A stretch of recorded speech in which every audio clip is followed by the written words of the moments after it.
Hi, you're listening to Oh Crap with Jamie.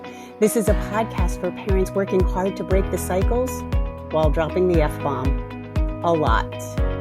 I'm your host, Jamie Glowacki, and I am the author of Oh Crap Potty Training and Oh Crap I Have a Toddler. And I am so happy you're here. Hey there, welcome. This is a potty training episode. It may be a bite-sized nugget. It might be longer. I don't know. I have a lot to talk about, so it may not be a bite-sized nugget, but if you are here for the parenting and not the potty training, feel free to skip this episode or send it to somebody who might need it. Today, I want to go over poop withholding, which is the majority of my work right now, is dealing with chronic poop withholders. So let's go over a few things, and I want to be super clear about poop withholding. Now, first and foremost, poop withholding is a muscular reaction to anxiety. And throughout my 20 years of being a potty training educator, it has been ramping up, and now it is the majority of the work I do and the majority of the work that the OCRAP consultants do. What's noticeable is that this uptick in poop withholding really ramped up in 2020, in March of 2020 to be specific, with the pandemic and lockdowns, etc. Also with a political climate that is very volatile and very tribal in nature and very concerning no matter what side you're on. So we have created a very anxious world for our children. And I maintain that any kid born after 2020 is born with pretty much a jacked up nervous system. I talk a lot about this on the parenting side of this podcast and how to mitigate things like seeing too much news, social media. All of those things have taken an uptick, and they're making us parents more anxious.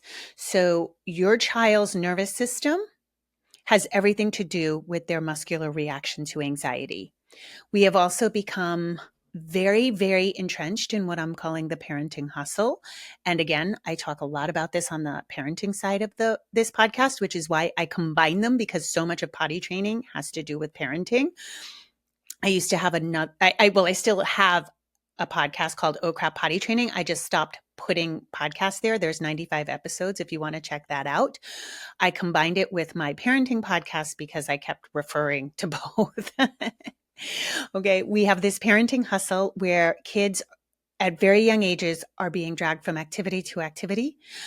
I say dragged because when the pandemic hit and the lockdowns hit, these kids all reported having the time of their lives. They really want you in the early years, and they really want a slow existence in which they can explore and have freedom. So we also are creating a society. I've done a lot when we talk about parental burnout on the parenting side of this podcast. We have done a lot to create a life that doesn't allow for children's growth. Okay. And we have made financial decisions that keep parents strung out and anxious, and these all contribute, okay? These all contribute to your child having a jacked up nervous system. Children who are in daycare from 8 in the morning till 6 p.m., I understand you have to work. I'm not judging that, but that child needs absolute downtime when they get home. They absolutely need downtime, not more activities. They need weekends at home with you. They need playground. They need outside. They need helping with chores.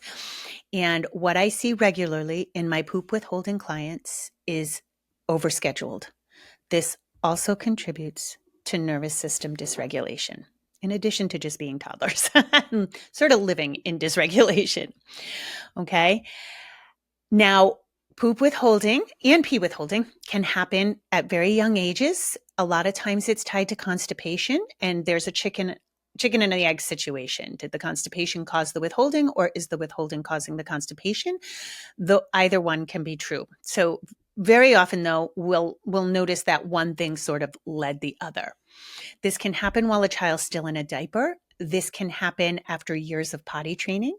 This can happen if you delay potty training. And potty training can be a catalyst for this, because potty training is a big milestone. It's a big change.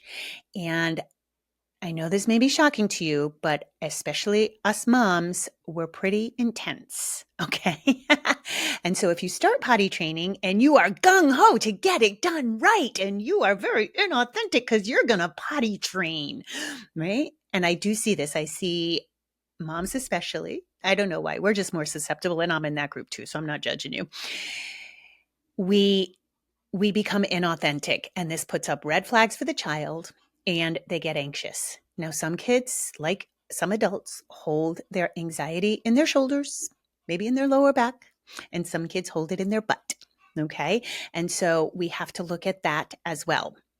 Now, potty training isn't always a catalyst. Like I said, it is wild right now. I am recording this September 1st, and kindergarten teachers all over the country are freaking the hell out because kids are coming to kindergarten. And in the US, that is age 5 or 6. I know it's different in other countries, what you call kindergarten.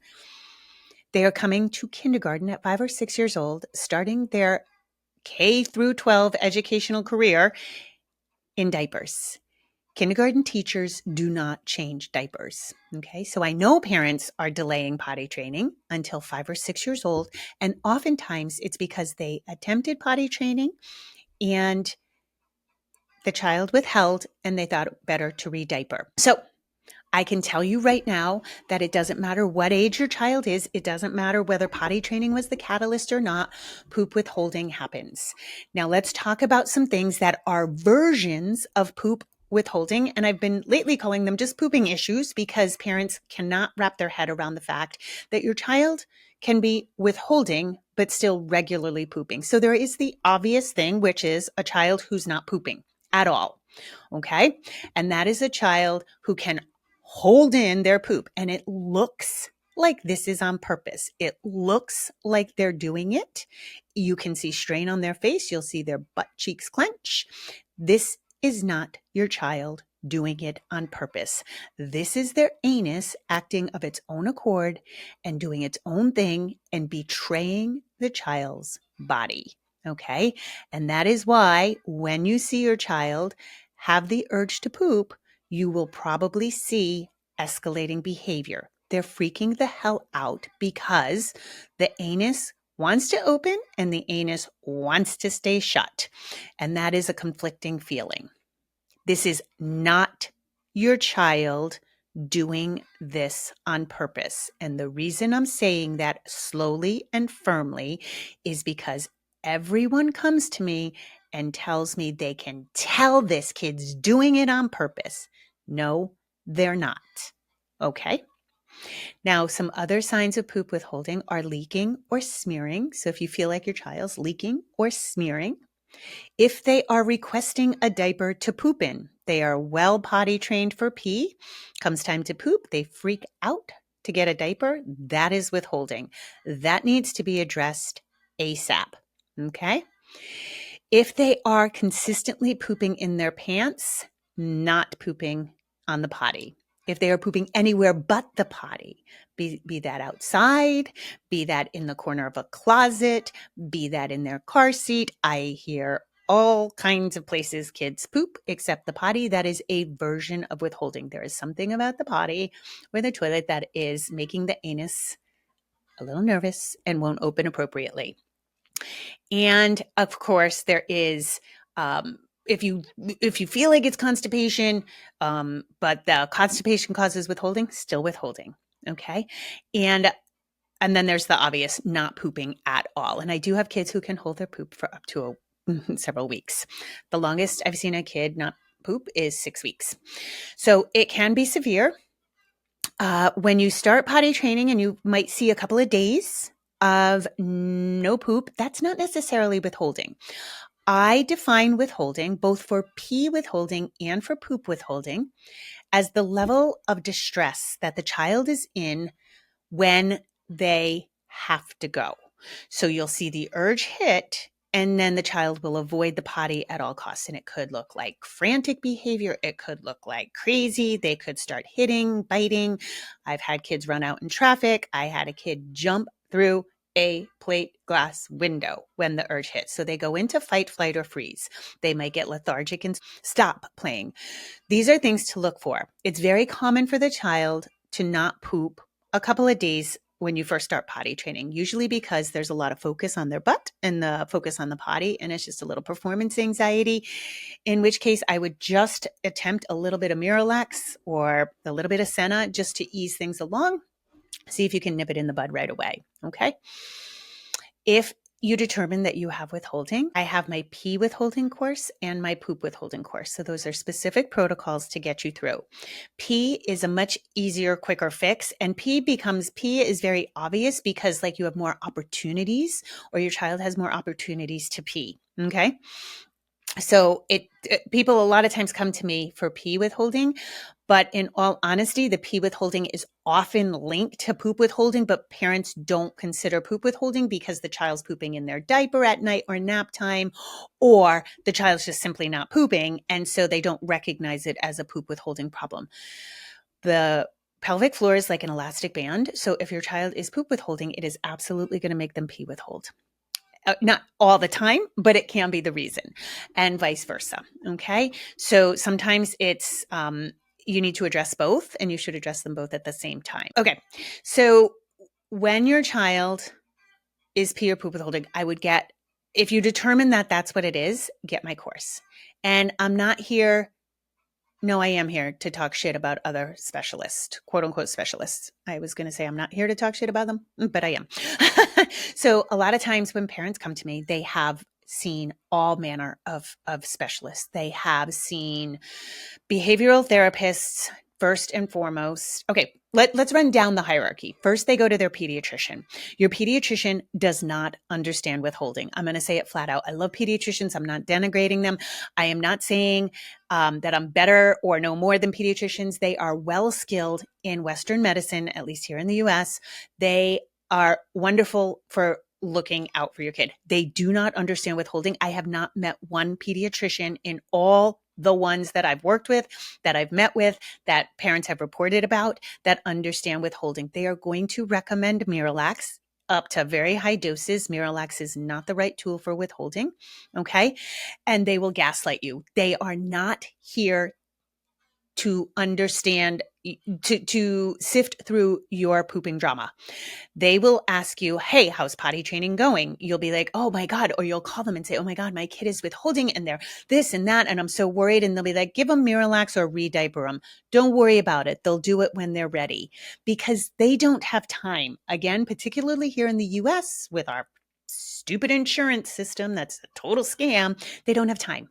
They want to know if it's on your radar, and they want to know if you think about it, right?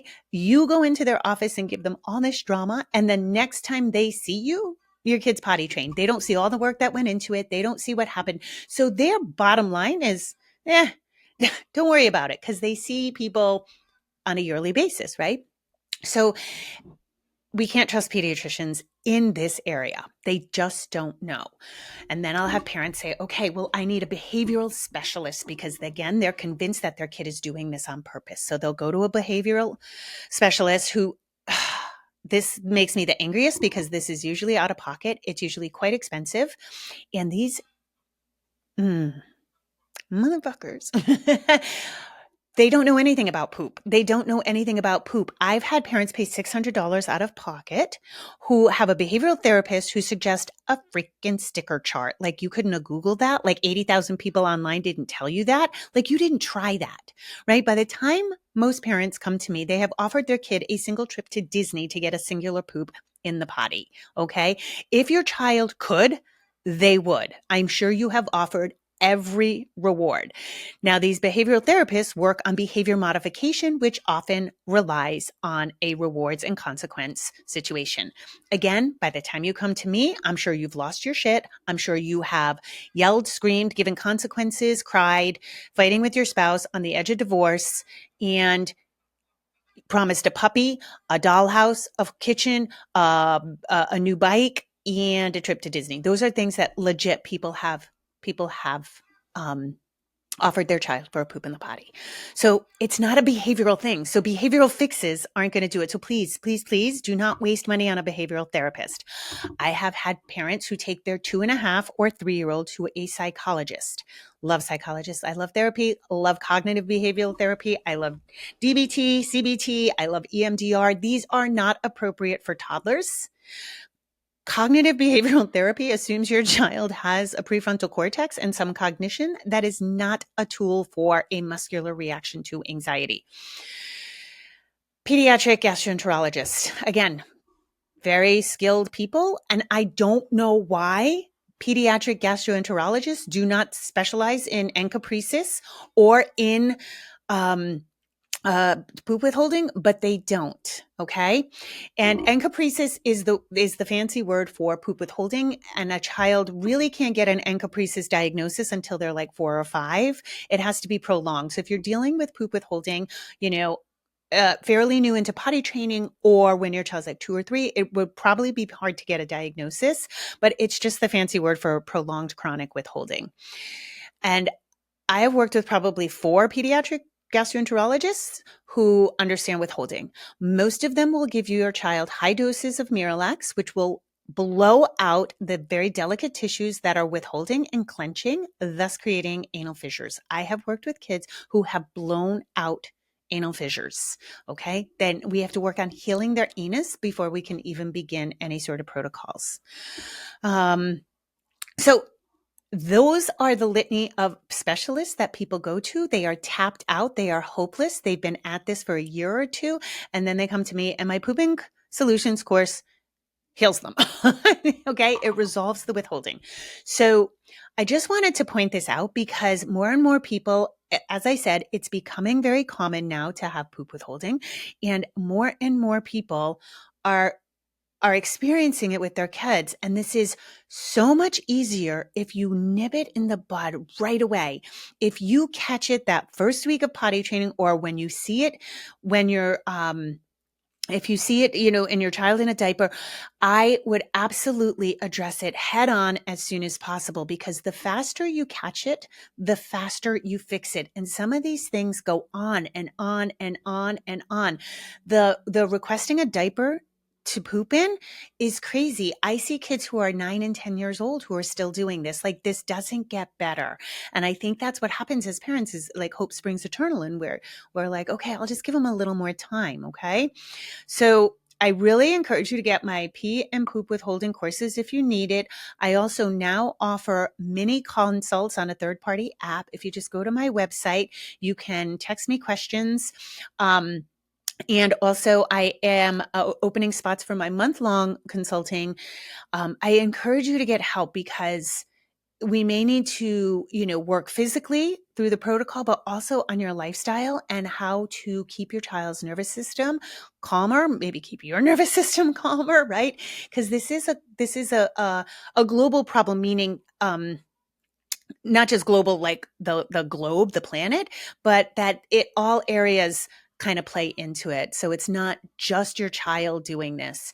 And I really encourage you to get my help. I know it sounds kind of funny. No, and it's not just like buy my course. It really is. It's because I know I can help people, and I just feel so bad that for parents who have been through the ringer with these other specialists, and it just breaks my heart. And so many people come to me and they're like, oh my God, I just watching your videos.